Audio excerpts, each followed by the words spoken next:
Hi, this is my ATR-2500 USB microphone.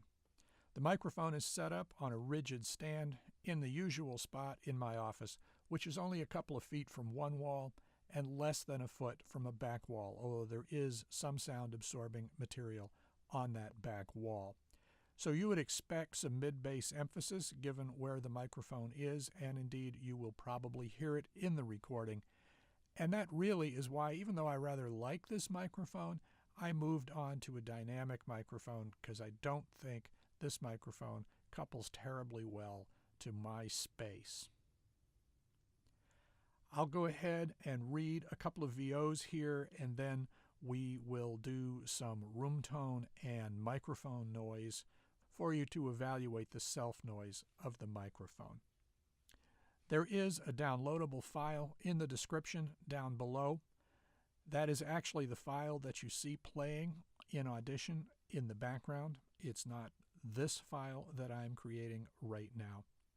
And in both cases, the output is straight out of the microphone with no processing whatsoever, not even normalizing the volume.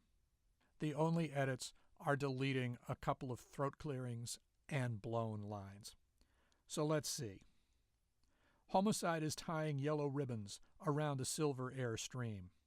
Red cherries slashing up the night, cutting through that cordoned crime scene.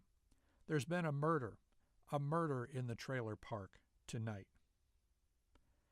That's the Cowboy Junkies, by the way. And here is something that arrived in my mailbox. It is an oil business money which she transacted with Iraqi oil mogul citizens. Therefore, Dr. Tamarin McCartan, because of her statutes and her high level in the society and for the confidentiality of this transaction, she has mandated me as her legal advisor to search for a reputable company or person to transact this business without publicity. You are therefore strictly advised to reply to this letter through the email address as stated in this letter. Now, mind you, of course, none of you have heard my voice. You have no idea if this is accurate or not.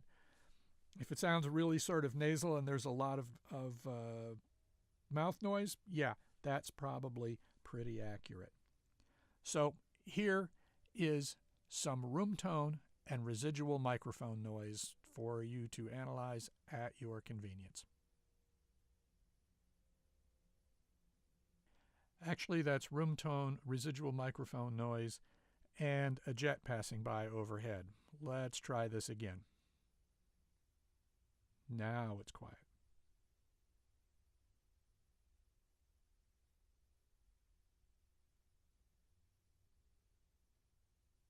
Okay, that was some room tone and microphone noise. Now let's go ahead and take a look at that. Mind you, we are taking a look at the room tone and microphone noise from the recording that's in the description, not the recording that we're making right at this moment. But in any case, let's open up amplitude statistics and frequency analysis in Audition. We'll scan our selection and we'll see what we've got here.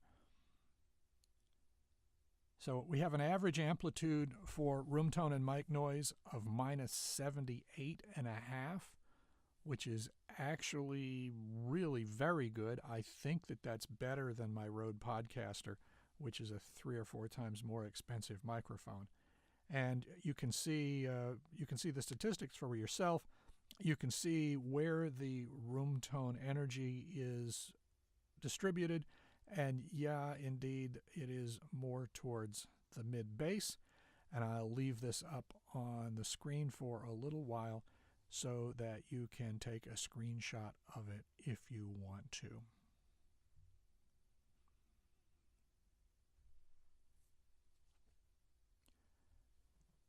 So there it is. That's what the ATR-2500 sounds like in my room. Obviously, I've moved on to a different microphone. I don't think it couples that well to this room.